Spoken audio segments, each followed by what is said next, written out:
tenemos la oportunidad de continuar con el tratamiento del paquete de leyes que envía el gobernador Cornejo a este recinto para que sea aprobado sin más. El día que vino a nuestra casa la ministra de Seguridad, sus funcionarios, le hicimos planteo específico sobre este tema, sobre este proyecto de ley en particular, a sus funcionarios. Y marcamos algunos temas que es necesario que se discutan primero políticamente. Yo sigo insistiendo en esto de que tenemos que hablar de política. A veces el fragor de la batalla por la discusión política nos lleva a negar directamente lo que el otro piensa distinto respecto de una posición política cuando se va a instrumentar una política de Estado que tiene un objetivo. Y cuando hablamos de las cámaras de seguridad, no hablamos de las cámaras de seguridad. Recién la miembro informante, con todo respeto, miembro informante, hace referencia a temas de conveniencia, mérito y oportunidad del Poder Ejecutivo de instrumentar este sistema en el ámbito del Poder Ejecutivo de la provincia y los intendentes en los 18 departamentos. Bueno, es así, y de hecho el sistema hoy se utiliza de esa manera. Pero yo le decía, quisiera que hablemos de esto de la oportunidad, el mérito, la conveniencia de la utilización de estas cámaras, nuevas cámaras. Y me parece que el concepto político lo tenemos que encaminar en primer lugar, por saber de qué trata esto de tener cámaras de vigilancia de las y de los ciudadanos que nos transportamos a diario por los lugares públicos de nuestra provincia, de nuestra Argentina y en los lugares que estemos. Y todo esto nació ya en el Reino Unido, en Inglaterra. El estado de Nueva York en los Estados Unidos, bueno, ha sido el paradigma del gran hermano del poder. En su momento más de uno puede recordar al alcalde Giuliani, que estableció todo un sistema de seguridad en el estado de Nueva York ante el caos que existía, sobre todo en la comisión de faltas por los ciudadanos y ciudadanas del estado de Nueva York, Nueva Jersey y todos aquellos que venían a delinquir o a cometer faltas en el estado de Nueva York. Y empezó este proceso de las cámaras de vigilancia para ver de qué manera se instrumentaba una política de seguridad. Después en la Gran Bretaña, esto fue tremendo, porque transformaron en Inglaterra, no tanto en los otros países que forman la Gran Bretaña, sino en Inglaterra específicamente, el tema de la vigilancia a través de cámara tomó un protagonismo enorme, porque el poder del reino y el poder de Inglaterra sobre los ciudadanos era necesario que se hiciera sentir. Después, bueno, todos los países que somos satélites de esos países y de esos lugares tan organizados de nuestro sistema, empezamos a instrumentar y realmente nos llama la atención. Es decir, que haya cámaras para poder prevenir actos y faltas y delitos que ocurren en la vía pública, ¿a quién no? Pero empiezan a jugar otros aspectos. Y a mí me llama la atención este proyecto, porque en algún momento dice cualquier autoridad administrativo-judicial, es decir, lo equipara. Equipara al Ministerio Público, equipara a los comisarios, equipara a las oficinas fiscales, equipara a los intendentes, para que puedan instrumentar todo lo que pretende regular este proyecto de ley. Ojo, no es menor. Entonces, ¿lo político qué sería? ¿Quién tiene el poder de administrar esta captación, este guardado, esta utilización de las imágenes y de los videos en la vía pública? Bueno, oh sorpresa, acá en la provincia de Mendoza el gobernador Cornejo va a tener la suma total de este poder. Y dice en un artículo del proyecto, siempre resguardando la ley de datos personales. Y sí, pero resguardar los datos personales significa tener ciertos recaudos en cuanto a, en primer lugar, ¿quién es la persona encargada de la acumulación de estos datos? Acá dice de manera genérica, y yo les aseguro, como esto se va a transformar en una ley, no va a haber nunca un imputado ni un culpable de violentar los datos personales de las personas a las que se les capte la imagen en la vía pública. Yo no sé, y creo que todos estamos hiperinformados. En todo caso, lo quiero decir para aquellos que estén observando el tratamiento de este proyecto en esta sesión, lo que ocurrió en Buenos Aires el día del tratamiento de la ley Ómnibus. Se utilizaron imágenes en donde se captó a personas que estaban en el legítimo ejercicio de la protesta por violentar derechos constitucionales, personas que estaban manifestándose encarceladas, casi como terroristas. Eso hizo el gobierno de la Nación hace unos días atrás nada más. El gobierno de la provincia de Mendoza, el gobernador Cornejo, ¿qué hizo hace poco? Con todo el respeto que yo le tengo en su convicción a quienes forman parte del polo obrero, cada vez que marchan por las calles de Mendoza en reclamo del reconocimiento de los derechos que tienen los trabajadores y las organizaciones sociales para funcionar, los meten presos, che.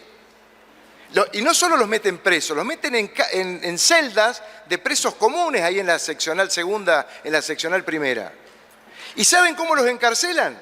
Las cámaras de seguridad dicen, oh, pisó el cordón. Perdón, tienen que ir por el cordón. Pisan el cordón a la calle, ocupan más de la mitad de la calle, delincuente. Está alterando el orden público de nuestra provincia. Y veía el otro día el intendente de la capital organizando una maratón en donde no se podía ingresar al centro un día domingo. Había que ir a la iglesia, a una celebración religiosa. El intendente de la capital cortó el tránsito para la realización de una maratón y no está preso, no es delincuente. Es decir, ¿se entiende la idea del ejercicio del poder? Entonces, está bien, estamos en una sociedad en la que algunos le dicen la derechización, necesitamos tener proyectos de seguridad que terminen con los hechos de inseguridad. Bueno, sí, está bien. Pero ¿saben lo que costó hacer que los derechos ciudadanos establecidos en el artículo 18, 19 de la Constitución de la Nación no se los respeten? La Argentina, y lo decimos proyecto tras proyecto, porque la violación y la inconstitucionalidad de cada una de las leyes que pretende restringir derechos, como esta, o restringir derechos laborales, como las de los proyectos de salud, son inconstitucionales.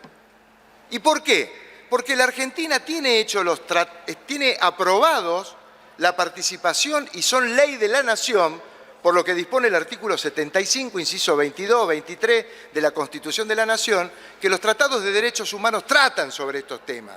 No se puede inmiscuir el Estado con su poder en el derecho de los ciudadanos. Y en esto le voy a pedir que me permita algunas lecturas que quiero hacer.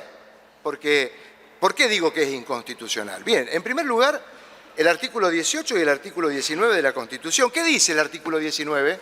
Que las acciones privadas de los hombres que de ningún modo puedan ofender el orden, la moralidad pública, ni perjudiquen a un tercero, están solo reservadas a Dios y exentas de la autoridad de los magistrados.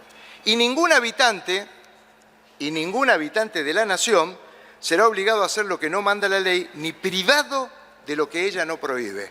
Pregúntenle a los presos que han estado reclamando ayer en la Plaza de Mayo qué ocurrió en cuanto a la violación flagrante de la ministra de Seguridad del presidente de la Nación con estas personas que estaban ejerciendo su legítimo derecho de protestar contra la sanción de una ley que está violentando derechos de ciudadanos, de trabajadores, de organizaciones sociales y de todo lo que viene. Artículo 19 de la Constitución.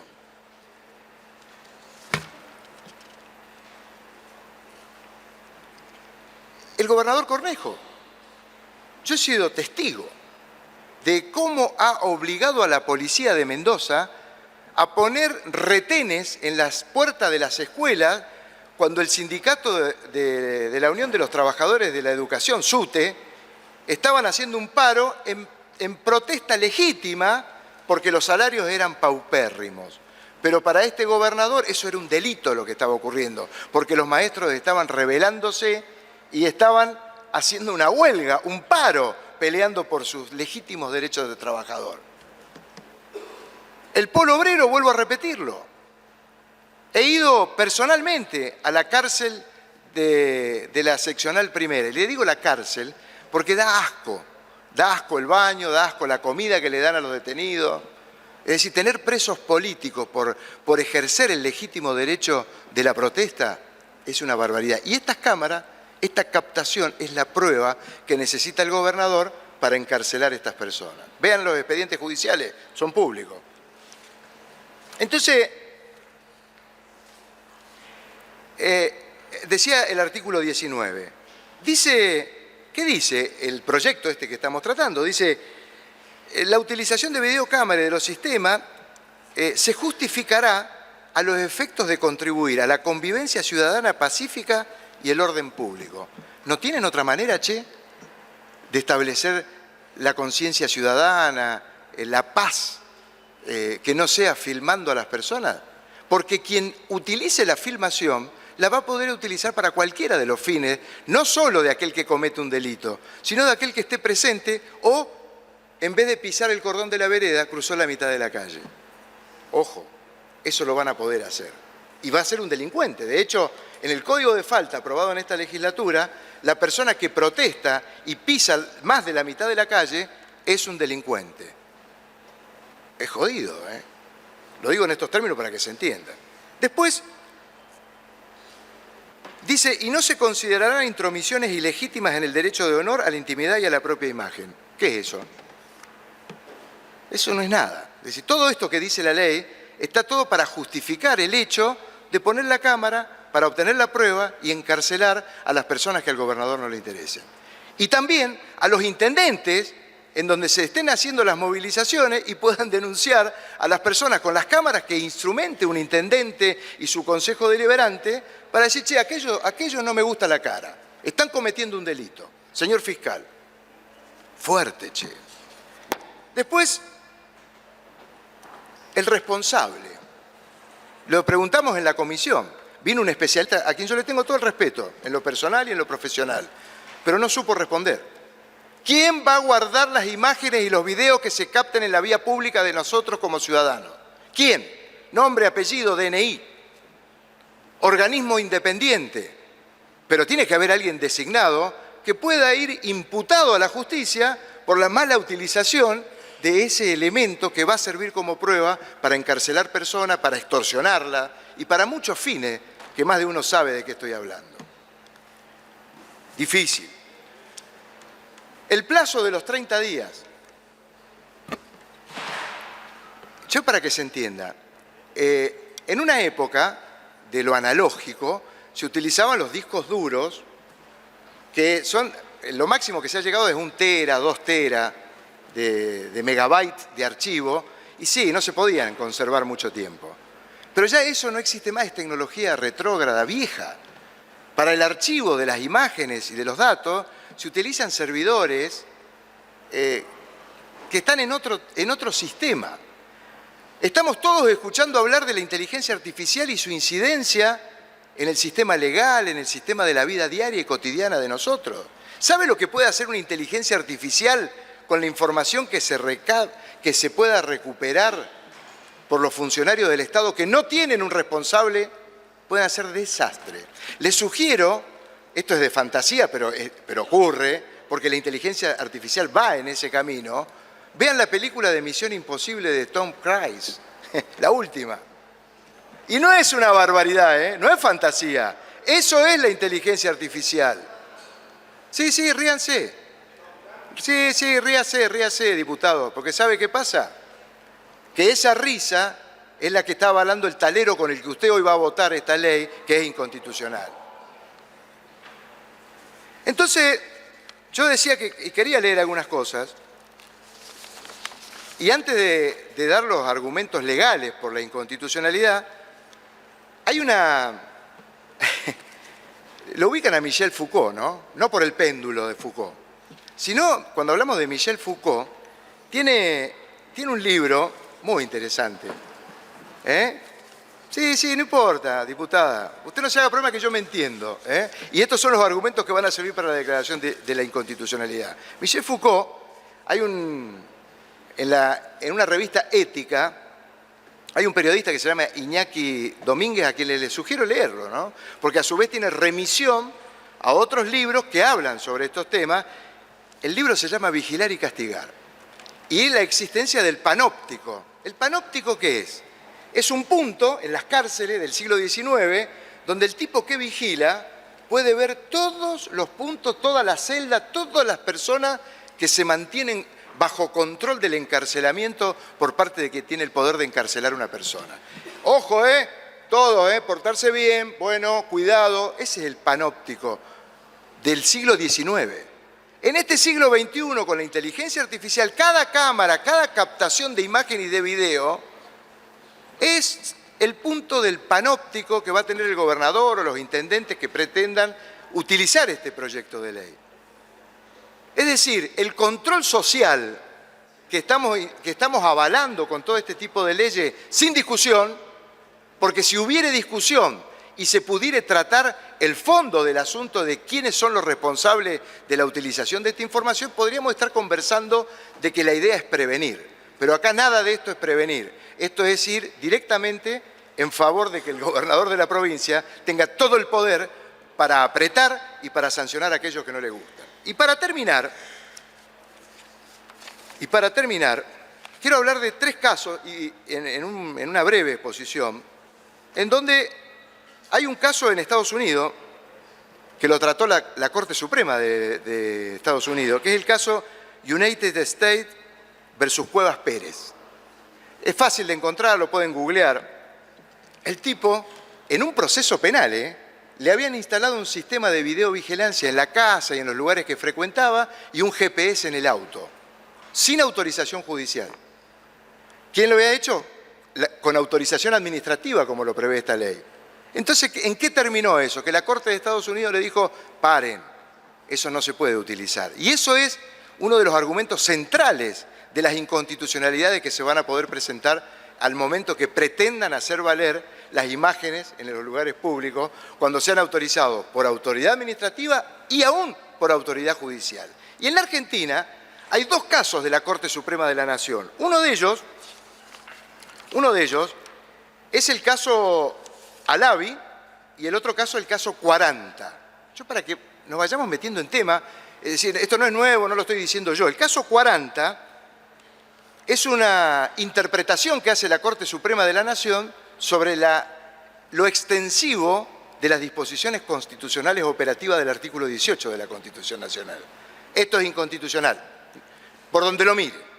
El segundo caso es el caso Alavi, que generalmente, y aquí sí quiero dar los números para los letrados que planteen la inconstitucionalidad en su momento. Se viola el artículo 33, los artículos 11, inciso 2 de la Convención Americana sobre los Derechos Humanos y 17, inciso 1 del Pacto de los Derechos Civiles y Políticos en cuanto contemplan todos una redacción idéntica a los efectos de resguardar el derecho de los ciudadanos a los que les es violentada el derecho de la intimidad.